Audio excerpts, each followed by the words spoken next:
তাড়াতাড়ি ফিরে আসে এবং সে নিজের দক্ষতায় অনেক বড় বিজনেস শুরু করে এবং রূপাও সেনগুপ্ত বাড়িকে ছেড়ে তার মায়ের সঙ্গে চলে যায়। দীপা সেনগুপ্ত পরিবারকে ভালোবাসলেও রূপা সেনগুপ্ত পরিবারকে ঘৃণা করতে লাগে। সে চায় না যে সেনগুপ্ত পরিবার কখনো উন্নতি হোক এবং কর্মক্ষেত্রে সূর্য, জয়, উর্মি একটা ডিল পাওয়ার জন্য মুম্বাইয়ে যায়। আর ভাগ্যক্রমে সেটা দেখা যায় যে দীপাই নাকি সেই ডিল প্রমোট করবে এবং সেই বিষয়ে ডিসকাস করার জন্য সে সূর্য, জয় তাদের সঙ্গে দেখা করতে আসে এবং সূর্য আর দীপা যখন মুখোমুখি হয় সূর্য তো প্রচন্ড অবাক হয়ে যায় দীপাকে দেখে। অপরদিকে দীপাকে দেখা যায় সে সূর্যর পরিবারের বিষয়ে সবকিছু জানে, কারণ সে জেল থেকে ফিরে রূপার কাছ থেকে সবার আগে তাদের হিসাবটাই নেয়। আজকের পর্বটা নিয়ে খুব শীঘ্রই দেখা হচ্ছে। ততক্ষণে আমার চ্যানেলে নতুন বন্ধু হয়ে থাকলে চ্যানেলটি অবশ্যই সাবস্ক্রাইব করে নিও।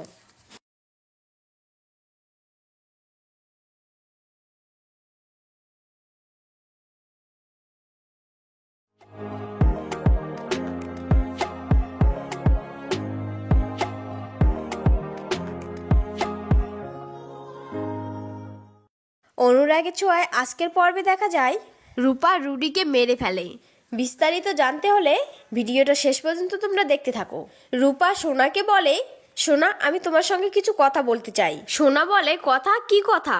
আমি তো তোমার সঙ্গে কোনো কথা বলতে চাই না। তোমাদের মা আর মেয়ের মধ্যে আমি একদম জড়াতে চাই না। রূপা বলে, সোনা তুই তো নিজের বোনের কথা শুনবি না, একবার ঠান্ডা মাথায় সবকিছু শোন। দেখ আমি তোর ভালোর জন্যই বলছি। সোনা বলে, দেখ আমি এখন এই বাড়ির বউ আর আমি এখন একা না, আমার সঙ্গে আমার সন্তান আছে। তোমাদের মা আর মেয়ের মধ্যে জড়িয়ে আমি নিজের কোনো বিপদ বাড়াতে চাই না। আর ভুলে যাবি না আমার গর্ভে যে সন্তান আছে সেটা রুডির। আমি এই বাড়ির বংশধরকে জন্ম দিতে চলেছি। তুই আমার সঙ্গে কথা বলার চেষ্টাও করবি না। আমি তোর সঙ্গে কোনো কথা বলতে চাই না। এই বলে সোনা সেখান থেকে চলে যায়। অপরদিকে রূপা ভাবে, আমি এখন কি করব ঠাকুর? হিংসুকুটি আমার একটা কথাও শুনছে না। আমি এবার তাহলে কিভাবে বোঝাবো তাকে? হ্যাঁ, মাকে একটা ফোন করি। অপরদিকে সূর্য দীপাকে বলে, দীপা আর কতদিন আমরা হাত গুটিয়ে বসে থাকবো? আমরা জানি ওই বাড়িতে কুমার আছে, কিন্তু তাও আমরা কিচ্ছু করতে পারছি না। দীপা বলে, ডাক্তারবাবু একটু দাঁড়াও, রূপা ফোন করেছে। এবং দীপা ফোনটা রিসিভ করে আর বলে, হ্যাঁ রূপা বল, তুই ঠিক আছিস তো মা? বাড়ির সকল লোকজন যখন সোনা এবং রুডিকে বরণ করে বাড়ির ভিতরে তুলতে যাবে ঠিক তখনই কিন্তু সেখানে দীপা বলতে থাকে যে বাড়ির কেউ যেন সেই সোনাকে বরণ না করে রুমে না তোলে। এরপর যেন হঠাৎ করে সেই সূর্য বলতে থাকে যে তোমার কি সমস্যা? এখানে তো আমার মা রয়েছে, অর্থাৎ শাশুড়ি মা, তিনি এখন বর্তমানে সোনাকে বরণ করে বাড়িতে তুলবে। এরপর যেন সেই সোনা হঠাৎ করে দীপাকে বলতে থাকে যে তুমি যদি আমাদের বিয়েটা না মেনে নাও তাহলে কি এই বিয়েটা মিথ্যে হয়ে যাবে? কখনোই না। তারপর যেন সেই কাকিয়ে এবং উর্মি মিলে তাকে বরণ করে রুমের ভিতর তোলে। এরপর আমরা দেখতে পারি যে সেই দীপা সূর্যকে বলতে থাকে যে আপনি কি দেখতে পারছেন না এখানে নিশ্চয়ই ভুল হচ্ছে? আমি জানি এখানে নিশ্চয়ই কোনো না কোনো কিছু কারসাজি করা হয়েছে, যার কারণে আপনি এখন বর্তমানে নিজের চোখের সামনে কালো আবছা ছায়া দেখছেন, কোনো কিছুই বুঝে উঠতে পারছেন না। এরপর যখন আবারও সবাইকে প্রণাম করে বাড়ির ভিতরে ঢুকতে যাবে সেই সোনা, ঠিক তখনই কিন্তু সেই সোনা তার মাকে কোনোভাবেই প্রমাণ করতে চায় না। এরপর যেন সেই সূর্য সোনাকে বলতে থাকে যে তুমি তোমার মাকে প্রণাম করলে না, এটা কিন্তু ঠিক নয়, তুমি এখনই তোমার মাকে প্রণাম করে বাড়ির ভিতরে ঢুকবে। এরপর যেন সেই দীপা বলতে থাকে যে মার প্রতি আমার ঘৃণা এবং শুধু জঘন্যতম বালি ভাষা সবকিছুই রয়েছে, ভালোবাসা বলতে আমার মনের ভিতর কোনো কিছুই নেই। এরপর যখন ওই সোনা আবার বাড়ির ভিতরে ঢুকে যায় ঠিক তখনই কিন্তু সেই দীপা সূর্যকে বলতে থাকে যে ঠিক আছে ডাক্তারবাবু, আমাকে প্রণাম করতে হবে না, মায়ের ভালোবাসা কখনো প্রণামের আশায় থাকে না। এই কথা বলা মাত্রই যেন সেই দীপা ঠাকুর ঘরের মধ্যে চলে যায় এবং রূপাকে বলতে থাকে যে সবাই তো সবার মতোই রয়েছে, সবাই তো নিজের সঙ্গীটা পেয়ে গিয়েছে, এবার তুইও নিজের জীবন সঙ্গী নিয়ে সংসার কর, চলে যা এখান থেকে, নয়তোবা কখনোই ভালো থাকতে পারবি না, শুধু তুই এবং আমি সবার কাছে শুধু অবহেলায় পেয়ে গেলাম। এরপর যেন হঠাৎ করে সেখানে দেখতে পারি যে রূপা বেশ অনেকটা জোরে জোরে কান্না করতে থাকে। ঠিক তখনই কিন্তু আমরা অপরদিকেও দেখতে পারি যে রুডি যখন সিঁড়ি দিয়ে উপরে উঠতে যাবে ঠিক তখনই কিন্তু সেখানে লাবণ্যর ছবি দেখে বলতে থাকে যে মিসেস বিগেস্ট লাবণ্য সেনগুপ্ত। তখন যেন হঠাৎ করে সেই সোনা বলতে থাকে যে আচ্ছা তুমি আমাকে সত্যি করে বলো তো, তুমি কি আমাকে চিনে শুনেই বিয়ে করেছো নাকি না জেনেই? তখন যেন সেই রুটি বলতে থাকে যে আরে কি বলছো এসব, আমি তো কিছুই জানি না। তখন যেন হঠাৎ করে দীপা ঠাকুর ঘর থেকে বের হয়ে এসে রুটির উদ্দেশ্যে বলতে থাকে যে আমি জানতাম এই লোকটা নিশ্চয়ই কোনো না কোনো উদ্দেশ্য নিয়ে আমাদের সেনগুপ্ত বাড়িতেই এসেছে। তখন যেন সেই কাকিয়া হঠাৎ করে দীপাকে বলে ওঠে যে কি আশ্চর্যজনক কথা বলেছো দীপা, এই লাবণ্য সেনগুপ্ত কেই না বা চেনে, বাড়ির সকল লোকজন চেনে, আশেপাশের বাড়ির সকল লোকজনও চেনে। তখন যেন হঠাৎ করে সেই রুডি তার মতোই কথা বলে, আরে হ্যাঁ, এনাকে তো আমি অনেক আগে থেকে চিনি। তখন যেন সেই রূপা বলতে থাকে যে এর মুখের হাসিটা আমার কেন জানি ভিন্ন রকম লাগে, একে আমি কিছুতেই বুঝে উঠতে পারছি না, নিশ্চয়ই এ কোনো না কোনো মতলব নিয়ে আমাদের বাড়িতে এসেছে। ঠিক তখনই কিন্তু সে উর্মি রূপা এবং দীপার উদ্দেশ্যে বলতে থাকে যে তোদের মা দুজনের এরকম কথাবার্তা আর সহ্য হয় না। তারপর আমরা দেখতে পারি যে এই কথা শোনার পর যখন বাড়ির সকল লোকজন চলে যেতে থাকে, ঠিক তখনই কিন্তু সেই দীপা রুডির উদ্দেশ্যে বলতে থাকে যে রুডি কোনোভাবেই সোনার সাথে ঘুমাবে না। তখন যেন সেই রুডি বলতে থাকে যে আমি হয়তোবা স্বীকার করছি, আমি হয়তোবা ভালোভাবে বিয়েটা করিনি, তাই বলে যে আমাকে এতটা বড় শাস্তি দিবেন আপনারা, এটা কিন্তু আমি কোনোভাবে মেনে নিতে পারি না। তখন যেন সেই রুডি আবারও ইনোসেন্টের মতো কথা বলে যে ঠিক আছে, আপনি যেহেতু বলছেন আমি সোনার সাথে ঘুমাবো না, তাহলে ঠিক আছে, আমি তার সঙ্গে থাকবো না, আমি না হয় এখন গেস্ট রুমে চলে যাব। তখন যেন সেই সোনা রুমের ভিতর ঢুকে আবারও রুডিকেও যখন বিছানায় বসিয়ে আবারও দীপার সমস্ত জিনিসপাতি যেন বিস্কেটসের মধ্যে ঢুকিয়ে সিঁড়ি থেকে উপর থেকে নিচে ফেলে দেয়। বেশ অনেকটা কষ্ট পায় দীপা। হ্যাঁ বন্ধুরা, অনুরাগ সোয়া ধারাবাহিক নাটকের আগামী পর্বগুলোতে আমরা ঠিক কেমনটাই দেখতে পারবো। আর আপনারা যদি আমাদের চ্যানেলে নতুন হয়ে থাকেন তাহলে চ্যানেলটিকে অবশ্যই একটি সাবস্ক্রাইব করে দিবেন। আর আজকের এই এপিসোডটি আপনাদের কাছে কেমন লেগেছে তা অবশ্যই আমাদেরকে কমেন্ট করে জানাতে একদমই ভুলবেন না। এবং আমাদের চ্যানেলের ডেসক্রিপশন বক্সে একটি চ্যানেলের লিংক দেওয়া রয়েছে, প্লিজ এটাকে সাবস্ক্রাইব করে দিবেন। ধন্যবাদ সবাইকে এতক্ষণ আমাদের সাথেই থাকার জন্য। অনুরাগের ছোঁয়ায় আজকে নতুন মোড় পেতে চলেছে। হ্যাঁ বন্ধুরা, ঠিক এরকমটা আমরা দেখতে পাবো আজকের পর্বে। দীপার শাস্তি হওয়ার হাত থেকে সূর্য এবং রূপা কেউ তাকে বাঁচাতে পারে না, এবং দীপার কঠোর সাজায় কারাদণ্ডে দণ্ডিত করা হয়। জেলে যাওয়ার আগে দীপা রূপাকে সেনগুপ্ত বাড়ির দায়িত্ব দিয়ে যায়। দীপা বলে, রূপা, আমি ফিরে এসে সেনগুপ্ত বাড়ির সমস্ত হিসেব তোর থেকে নেব। অপরদিকে সোনাকে দেখা যায় সে রুডিকে হারিয়ে তার যেন পাগলের মতো অবস্থা, পরিবারের কোনো ব্যক্তিকেই সে চিনতে পারে না। অপরদিকে রূপার জীবনেও দেখা যায় সে কৃষ্ণ সঙ্গে আর সংসার করতে চায় না। বলে, আমি বোনের ভালোর জন্য তোমাকে বিয়ে করেছিলাম, কিন্তু আমার সেই বোনে তো ভালো নেই, আমি নিজের হাতে তার সিঁদুর মুছে দিয়েছি। আর আমার মা তো এখন সাজা কাটছে, সে এখন জেলে। আমি সবকিছু ভুলে কিভাবে তোমার কোলে মাথা রেখে কিভাবে ঘুমায় বলো তো? এসব শুনে কৃষ্ণ অভিমান করে সেখান থেকে চলে যায়। এসবের মধ্যে যার সব থেকে বেশি লাভ এবং আনন্দ পেয়েছে সে হলো উর্মি, কারণ এখন লাবণ্য ব্যান্ড উর্মির নামে। আর উর্মি মনে মনে ভাবে, দিদি চলে গিয়ে আমার ভালোই হয়েছে, দিদি যাওয়া মাত্র আমি সবকিছু পেয়ে গেছি, এখন সেনগুপ্ত বাড়ির আমি শেষ কথা। এবং উর্মির চাল চলন ব্যবহার সব পাল্টে যায়, এবং উর্মির মুখের উপর এখন কেউ কথা বলে না। এবং অনেক বছর পর দীপা সেই পুলিশের সাহায্যেই এবং ভালো ব্যবহারের কারণে সে জেল থেকে তাড়াতাড়ি ফিরে আসে, এবং সে নিজের দক্ষতায় অনেক বড় বিজনেস শুরু করে। এবং রূপাও সেনগুপ্ত বাড়িকে ছেড়ে তার মায়ের সঙ্গে চলে যায়। দীপা সেনগুপ্ত পরিবারকে ভালোবাসলেও রূপা সেনগুপ্ত পরিবারকে ঘৃণা করতে লাগে। সে চায় না যে সেনগুপ্ত পরিবার কখনো উন্নতি হোক। এবং কর্মক্ষেত্রে সূর্য, জয়, উর্মি একটা ডিল পাওয়ার জন্য মুম্বাইয়ে যায়, আর ভাগ্যক্রমে সেটা দেখা যায় যে দীপাই নাকি সেই ডিল প্রমোট করবে, এবং সেই বিষয়ে ডিসকাস করার জন্য সে সূর্য, জয় তাদের সঙ্গে দেখা করতে আসে। এবং সূর্য আর দীপা যখন মুখোমুখি হয়, সূর্য তো প্রচন্ড অবাক হয়ে যায় দীপাকে দেখে। অপরদিকে দীপাকে দেখা যায় সে সূর্যর পরিবারের বিষয়ে সবকিছু জানে, কারণ সে জেল থেকে ফিরে রূপার কাছ থেকে সবার আগে তাদের হিসাবটাই নেয়। আজকের পর্বটা নিয়ে খুব শীঘ্রই দেখা হচ্ছে। ততক্ষণে আমার চ্যানেলে নতুন বন্ধু হয়ে থাকলে চ্যানেলটি অবশ্যই সাবস্ক্রাইব করে নিও।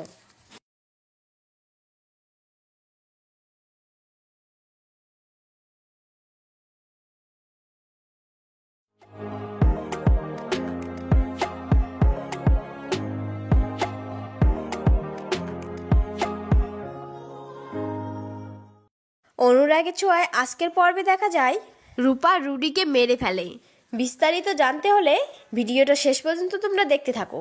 রূপা সোনাকে বলে, সোনা, আমি তোমার সঙ্গে কিছু কথা বলতে চাই। সোনা বলে, কথা? কি কথা? আমি তো তোমার সঙ্গে কোনো কথা বলতে চাই না, তোমাদের মা আর মেয়ের মধ্যে আমি একদম জড়াতে চাই না। রূপা বলে, সোনা, তুই তো নিজের বোনের কথা শুনবি না, একবার ঠান্ডা মাথায় সবকিছু শোন। দেখ, আমি তোর ভালোর জন্যই বলছি। সোনা বলে, দেখ, আমি এখন এই বাড়ির বউ, আর আমি এখন একা না, আমার সঙ্গে আমার সন্তান আছে। তোমাদের মা আর মেয়ের মধ্যে জড়িয়ে আমি নিজের কোনো বিপদ বাড়াতে চাই না। আর ভুলে যাবি না, আমার গর্ভে যে সন্তান আছে সেটা রুডির। আমি এই বাড়ির বংশধরকে জন্ম দিতে চলেছি। তুই আমার সঙ্গে কথা বলার চেষ্টাও করবি না, আমি তোর সঙ্গে কোনো কথা বলতে চাই না। এই বলে সোনা সেখান থেকে চলে যায়। অপরদিকে রূপা ভাবে, আমি এখন কি করব ঠাকুর?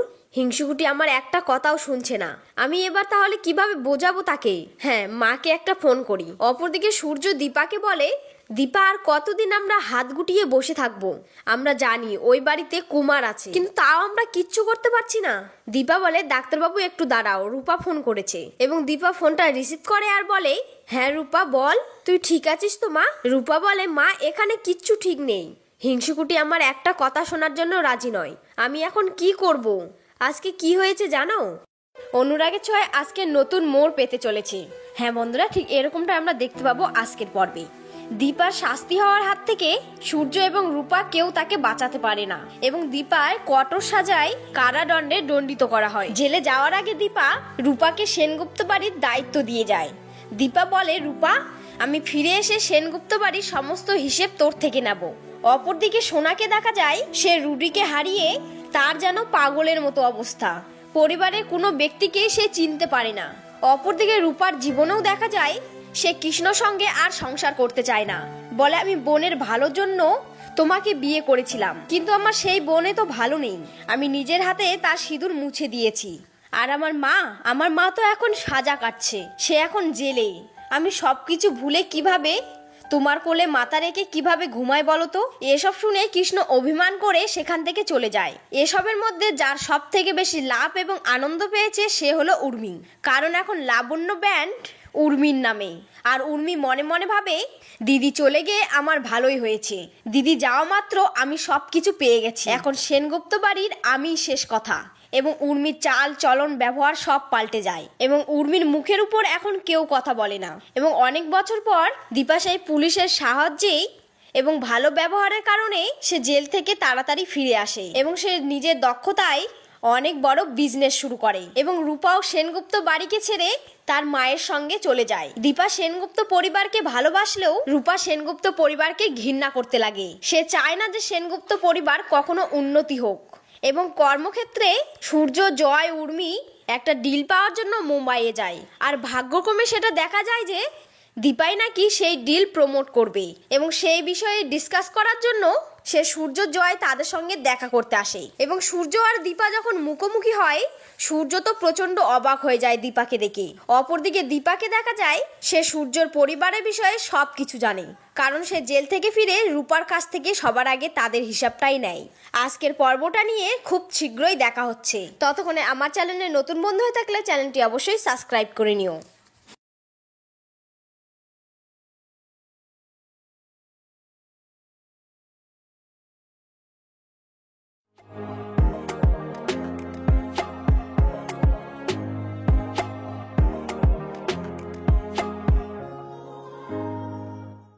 অনুরাগের ছোঁয়ায় আজকের পর্বে দেখা যায় রূপা রুডিকে মেরে ফেলে। বিস্তারিত জানতে হলে ভিডিওটা শেষ পর্যন্ত তোমরা দেখতে থাকো। রূপা সোনাকে বলে, সোনা, আমি তোমার সঙ্গে কিছু কথা বলতে চাই। সোনা বলে, কথা? কি কথা?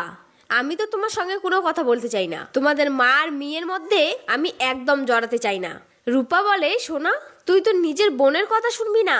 একবার ঠান্ডা মাথায় সবকিছু শোন। দেখ, আমি তোর ভালোর জন্যই বলছি। সোনা বলে, দেখ, আমি এখন এই বাড়ির বউ, আর আমি এখন একা না, আমার সঙ্গে আমার সন্তান আছে। তোমাদের মা আর মেয়ের মধ্যে জড়িয়ে আমি নিজের কোনো বিপদ বাড়াতে চাই না। আর ভুলে যাবি না, আমার গর্ভে যে সন্তান আছে সেটা রুডির। আমি এই বাড়ির বংশধরকে জন্ম দিতে চলেছি। তুই আমার সঙ্গে কথা বলার চেষ্টাও করবি না। আমি তোর সঙ্গে কোনো কথা বলতে চাই না। এই বলে সোনা সেখান থেকে চলে যায়। অপরদিকে রূপা ভাবে, আমি এখন কি করব ঠাকুর? হিংসুকুটি আমার একটা কথাও শুনছে না। আমি এবার তাহলে কিভাবে বোঝাবো তাকে? হ্যাঁ, মাকে একটা ফোন করি। অপরদিকে সূর্য দীপাকে বলে, দীপা আর কতদিন আমরা হাত গুটিয়ে বসে থাকবো? আমরা জানি ওই বাড়িতে কুমার আছে, কিন্তু তাও আমরা কিচ্ছু করতে পারছি না। দীপা বলে, ডাক্তারবাবু একটু দাঁড়াও, রূপা ফোন করেছে। এবং দীপা ফোনটা রিসিভ করে আর বলে, হ্যাঁ রূপা বল, তুই ঠিক আছিস তো মা? রূপা বলে, মা এখানে কিচ্ছু ঠিক নেই। হিংসুকুটি আমার একটা কথা শোনার জন্য রাজি নয়। আমি এখন কি করব? আজকে কি হয়েছে জানো? বাড়ির সকল লোকজন যখন সোনা এবং রুডিকে বরণ করে বাড়ির ভিতরে তুলতে যাবে ঠিক তখনই কিন্তু সেখানে দীপা বলতে থাকে যে বাড়ির কেউ যেন সেই সোনাকে বরণ না করে রুমে না তোলে।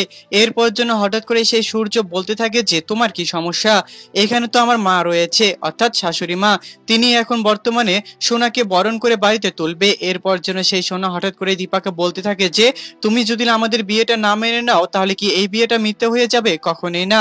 তারপর যেন সেই কাকিয়ে এবং উর্মি মিলে তাকে বরণ করে রুমের ভিতর তোলে। এরপর আমরা দেখতে পারি যে সেই দীপা সূর্যকে বলতে থাকে যে আপনি কি দেখতে পারছেন না এখানে নিশ্চয়ই ভুল হচ্ছে, আমি জানি এখানে নিশ্চয়ই কোনো না কোনো কিছু কারসাজি করা হয়েছে, যার কারণে আপনি এখন বর্তমানে নিজের চোখের সামনে কালো আবছা ছায়া দেখছেন, কোনো কিছুই বুঝে উঠতে পারছেন না। এরপর যখন আবারও সবাইকে প্রণাম করে বাড়ির ভিতরে ঢুকতে যাবে সেই সোনা ঠিক তখনই কিন্তু সেই সোনা তার মাকে কোনোভাবেই প্রমাণ করতে চায় না। এরপর যেন সেই সূর্য সোনাকে বলতে থাকে যে তুমি তোমার মাকে প্রণাম করলে না, এটা কিন্তু ঠিক নয়, তুমি এখনই তোমার মাকে প্রণাম করে বাড়ির ভিতরে ঢুকবে।